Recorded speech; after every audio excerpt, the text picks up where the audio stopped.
great pleasure of introducing Brian. Brian is a Global Workplace Director at Willis Towers Watson. So thank you so much for joining and giving us half an hour of your time. No, thanks for having me. Brian, if it's okay, I'd like to start right from the beginning, if that's all right. So this is kind of a canter through your career. And if we could start, so you were born in Ohio, and then early on, you decided it was going to be civil engineering. And it was just to understand how that decision came about, if you don't mind. Sure. So it was kind of a simple thing here. I was really good at math and sciences all throughout high school. Going into university, I really didn't know what I wanted to do. My dad is a barber, and he always thought that engineering was a really noble profession, and he kept pushing me towards engineering. So going into my freshman year at uni, I just decided I would apply in as an engineer, and then I would figure it out from there. And then kind of lo and behold, I started going to seminars and came across civil engineering, which is about kind of more about roadways and planning cities and just things that I found really interesting. And I kind of really started gravitating towards civil engineering. And within my second year, I kind of declared that as my major and moved forward. Okay. And looking back, obviously, you're pleased that that's what you decided to choose? Absolutely. I think civil engineering is a really great background. It's all about problem solving, which I think that translates through no matter what you do in your career. So it was a good starting point for an education and for my first job. Okay. And then, so that's in Ohio still, the university piece, the civil engineering. And then after that first job, though, is that already in Chicago? Yeah, so my first job, I joined a company called Epstein as a civil engineer in Chicago. And I was there for about 4.5 years. Okay. And then looking at, again, I was looking at your LinkedIn profile and looking at the second job, it looks like then suddenly you've gone from the first job, civil engineering, Chicago, second job, a stadium, which in itself is, as big a project as anybody could expect to live through. How did you cope with that? What were the kind of the challenges that suddenly were thrown your way? Well, I think a lot of it's exciting, and I was very lucky. The first couple of years were very small projects around Chicago in that region, and then there was 2 projects that came through: the McCormick Center, which is one of the largest convention centers that's in Chicago, and then followed that by the Chicago Fire, the soccer stadium there. So both of those projects I was part of a team, and I'm not going to lie and say that I was a major part of the driving force behind these as I was still young, but they were really great projects to see how a mega project gets run, to start to be part of a team that's just feeding in on one section of it. So it really helped me see programming, how those leads are starting to drive a project through, sitting in on all those meetings. So it was a nice base foundation to figure out how I want to do and how I want to operate in the future. And were you already leaving behind a little bit the engineering side and veering off towards the PM side? Not at that point, but it started to pique my interest, where I knew pretty early on in my civil engineering career that being a civil engineer wasn't something that I loved. But I wanted to be the project manager or the developer. I wanted to be somebody who was in charge making decisions. And that's seeing projects like that really start to pique my interest as to where I wanted to go in my career. Okay. Fascinating. And then moving on, it looked like that then you focused a little bit more on the retail side. I mean, major retail developments, don't get me wrong, but it seemed like it was lots of little parts. So there were kiosks, the pop-ups, which seemed very different from the stadium piece. Was that a choice? Was that through choice? Did you want to kind of, trial out different asset types? So I switched to a company called General Growth Properties, which is one of the largest shopping center owners and developers in the US, now owned by Brookfield. And at that time, my first couple projects were a new shopping center in Arkansas. So it was 300,000 square feet development that I was working with the individual tenants to build out their stores. So it was still something really big. And then when I switched over to running like the common area retail program, it's about an $85 million project every year of the retail and the income that we bring in. It really gave me a chance to, as you said, kind of work on smaller projects, which was a completely different realm here. We owned about, at that time, GGP owned about 250 shopping centers across America. So the amount of organization and time management across all of these projects and developing designs, developing the fabrication of these kiosks, it became really complex. And I mean, things were turning around so fast. It just became a completely different world as to how long I had to complete a task or a project. Okay, thank you. And then 2013, a big change. So you moved to the UK. I think a lot of the people that join these kind of the series, the one-to-one series where we've been interviewing different CRE people, quite often people say, oh gosh, I've never had the courage to actually consider, I've always wanted to live in Asia, but I don't have the courage to do that. Would you talk us through kind of the thinking? Was it always a dream, a pipe dream to move to the UK or come to Europe? Or was it circumstances that made that happen? I like you bring up courage, and I like to point at my finger here and say like that's all the courage that I needed. My wife had always dreamed of living in London. She was traveling here a lot for work, and an opportunity came to transfer her role over. And I remember on our first date that we went through that she told me that she'd always dreamed of living in London. So when that opportunity came up, it was really a no-brainer. She transferred her job. I quit the job I had at the time. Within 2 months of the offer coming over, we were living over here.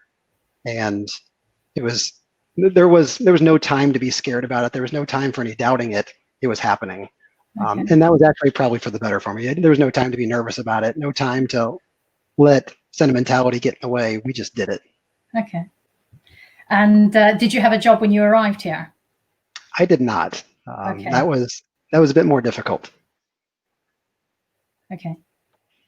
And then when you finally did,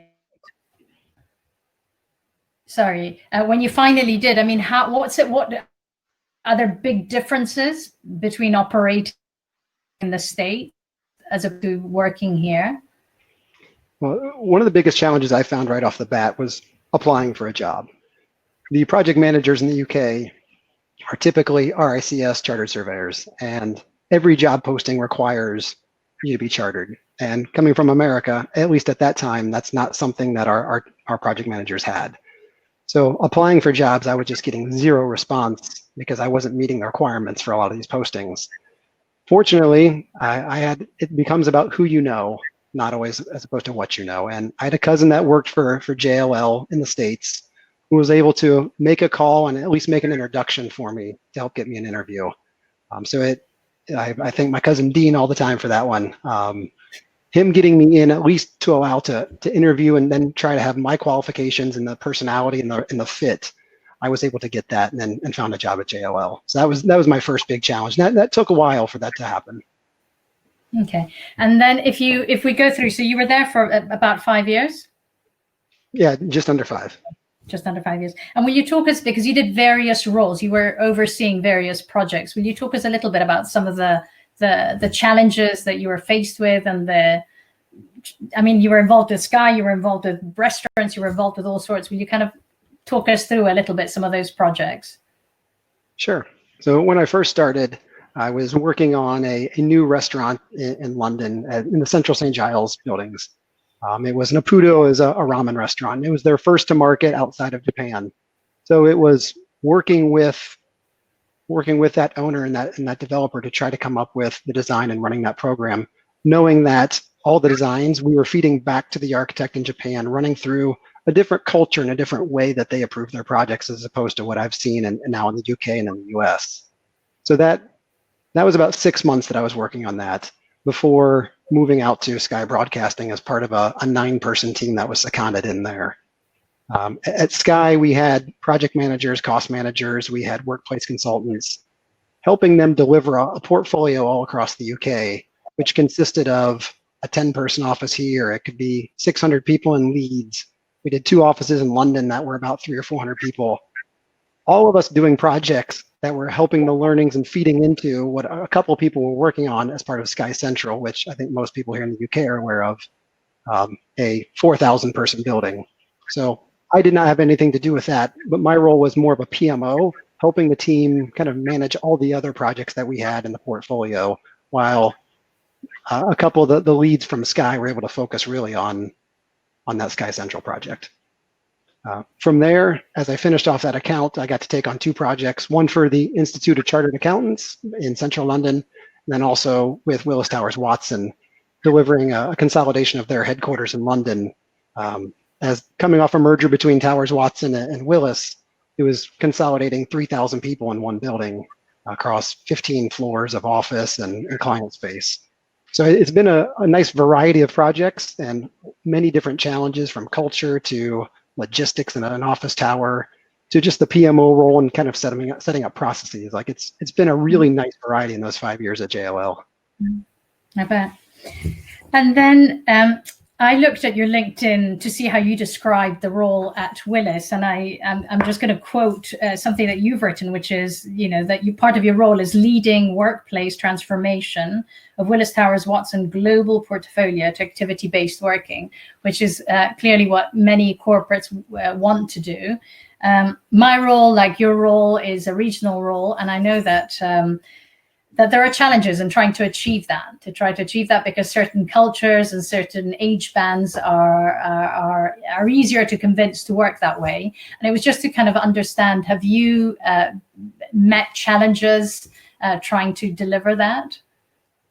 I mean, it's probably the single best part of my job. Every project that we deliver, we know that it requires a different solution for the culture in what country that we're in. Mm-hmm. And some of the challenges in desk sharing ratios and things like that, as we look at an activity-based environment, what we can do in Asia is different than what we can do in the UK versus what's different in America or Central Europe, or if we get into Latin America. And what really comes down to is the stakeholder management, and how do we approach these people to win them over and make sure that they're on board with the project. And what certain people care about is very different across all of these cultures. And it really makes it a challenge, and it means that we have to be plugged in and tuned into our change champions and the local stakeholders to understand what it is that they need and what they care about. That is, to me, from what we do, that's our biggest challenge on every single project.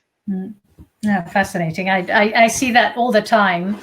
And I think it'd be, such great reading to be able to bring all that information together and that all the corporates, benefit from the lessons learned that you've achieved, because I'm sure that, within every organization, everybody's got exactly the same issues.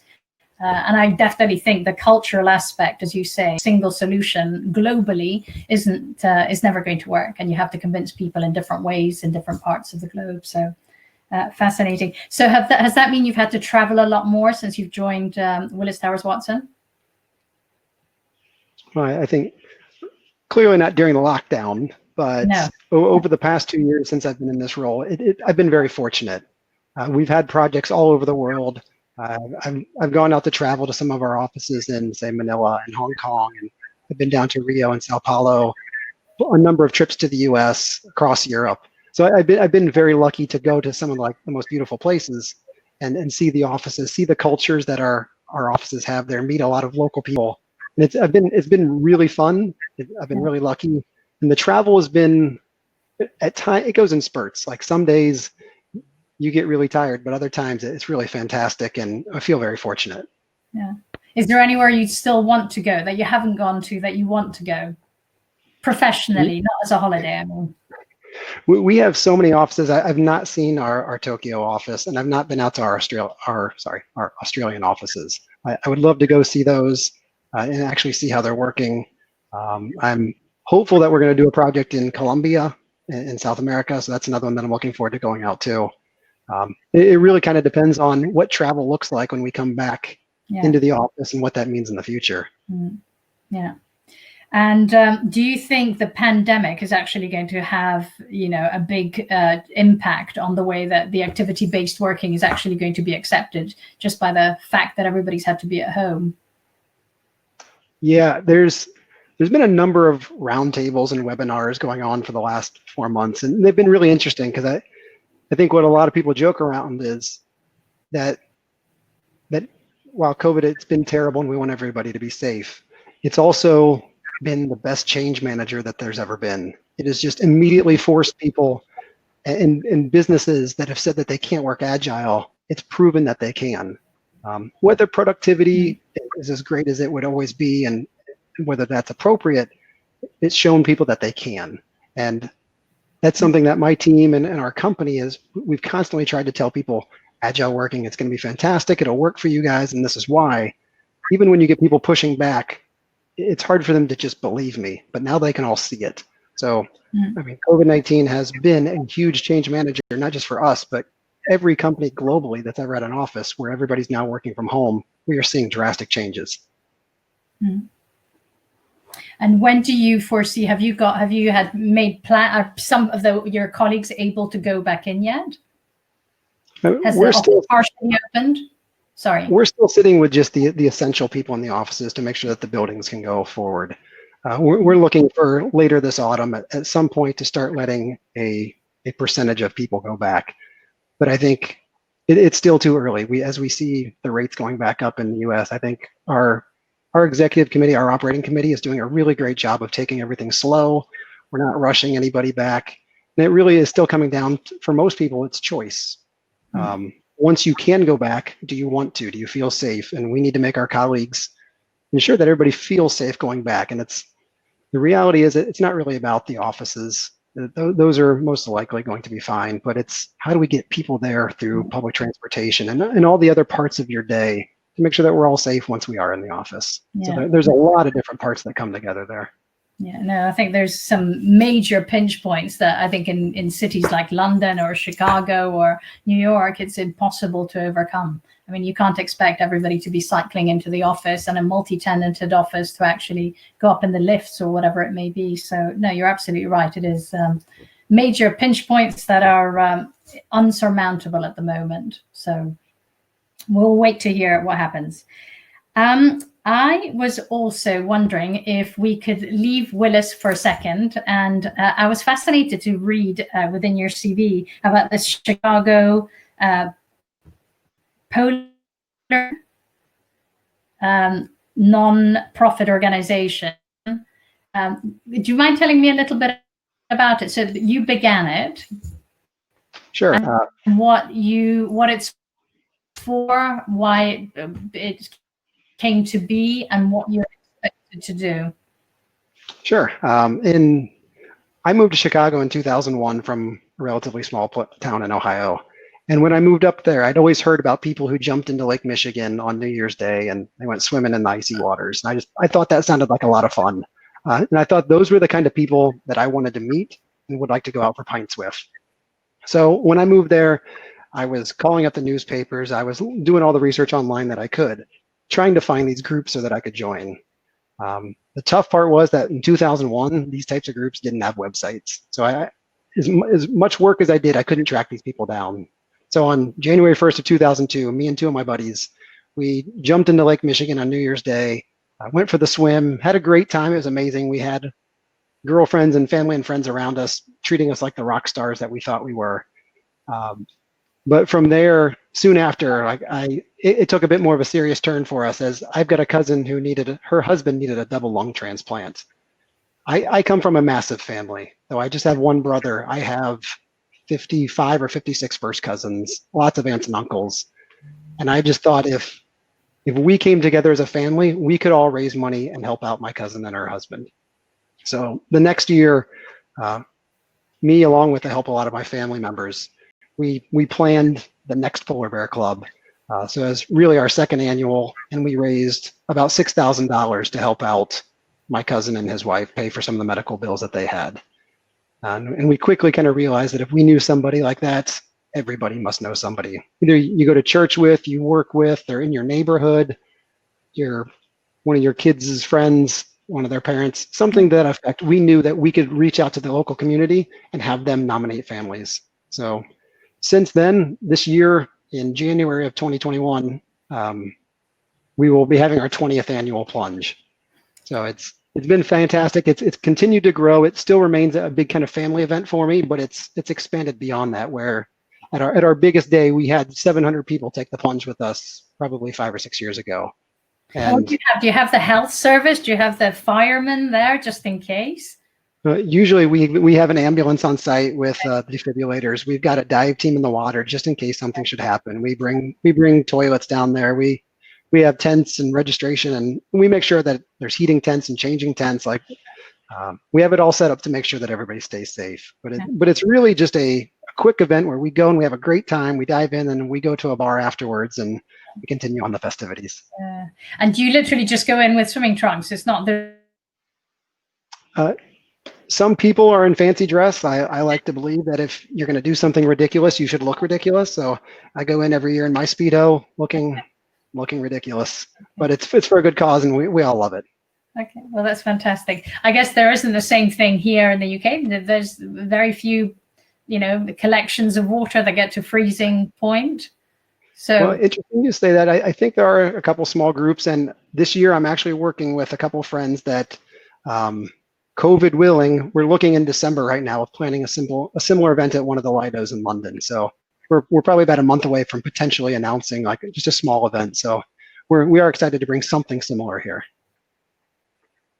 Okay, well, do send us the sponsorship details, and we'll share it with CoreNet, because we're always looking for good causes to support. And it sounds like a brilliant one. Brian, just to finish off, I think most jobs within our industry can be extremely time consuming. As you were saying, you have to travel a fair bit, obviously COVID allowing, stressful. So what would you advise to, to people within the industry? How important is it to be able to switch off, and what do you do to switch off and just, stay sane? Other hobbies? Well, I admit I don't always do a great job of it, but one thing for me that since the quarantine has happened that I've tried to keep a normal routine. I used to be able to walk into work every day, so I was very fortunate for that, and I had about a 40-minute walk each way. So since the quarantine happened, that's something I continue to do. I get up early, I put my headphones on, I go for a walk for a couple miles, and then come back. So once I get back, I feel like I can switch in and turn into work mode. And then as much as I can, at the end of the day, I like to shut down, grab my wife, and we go for a walk again, just as a way to kind of like bookend the start and ends of your day, in hopes that you can then, when you make the move from your kitchen table to your couch, or whatever it is you're going to do, like there is a separation. And most days that works. I think sometimes in global roles, you get caught on phone calls early in the morning and late in the night based on if you're covering the US or Australia. But it is important, and like there's plenty of studies showing work-life balance out there, and how important that is for your health and mental health. So that's the one thing that I've done. I think like the rest of the UK as well, my wife and I were currently trying to adopt a dog. So like we're scouring around as well. So I think a puppy just makes your blood pressure and all that stuff go down as well. So we're still looking right now.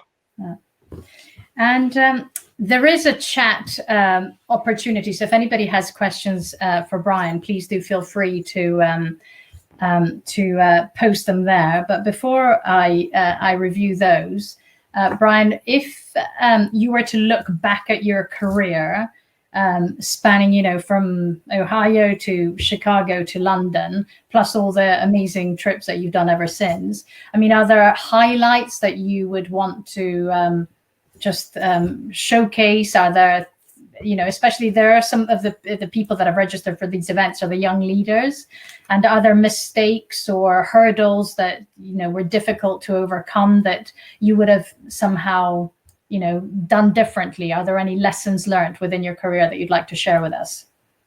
I think I've been lucky. So like I had somebody ask me if I would do something different, or like how would I do it different? And I don't think that I would. Whether I ended up as a civil engineer or not, I think it was a good base for me, and that helped me get my next job. I went back and I got my MBA, and whether it was everything that I needed it to be, it helped me get my next job. When I moved over here and started working for JLL, I got put on the Sky account. At the time, not everybody wanted to be seconded in Hounslow in West London, but it was an opportunity for me, and I worked really hard when I was on that account, and I've always been really flexible. When JLL said, "Hey, we're going to send you out to Sky," great, let's do it. Let's find a way to make this work. When my role when I was at Sky changed, great, let's find a way to make this work. And I think a lot of the things and some of the curveballs that I've been given in my career, I've found ways to turn them and make it work. Me going out to Sky, because of that, I got introduced to the WTW head of real estate. through a connection that somebody that I met at Sky. Because of that, that helped me get my new job where I'm at now. I've been able to take the hard work and the things that I've done and just be flexible and be okay with change. And I think that's helped me in my career so much. The willingness to move over here with my wife, the willingness to do whatever job needed to be done at that time, I think has helped serve me really well. And to me, that's my biggest takeaway when I look back on my career right now. Rolling up your sleeves and doing whatever needs to be done and working hard, and it all pays off. Yeah, it's a bit of a cliche, it's a cliche, but those are the things that I can't always control what my bosses and what the senior executives are going to do within a company and what that means to them. But all I can do is deliver a great project for my client. And if you can control what you can control, and so far in my life, knock on wood, that's done well for me. Mm. Brian, unfortunately, we've only got a minute left. Looking at the questions, I think we've got Ryan Rawson, who's saying you have to do your challenge, you have to go further north. So I think maybe he might drop us a line and consider a similar polar bear club up in Bonneway, Scotland. And then we have Harriet Wiseman, who's asking about the portfolio model, and do you think there's going to be an increase in the amount of small hub offices as opposed to the major headquarter buildings, city center? I can only answer this on my behalf, and this is not a WTW answer.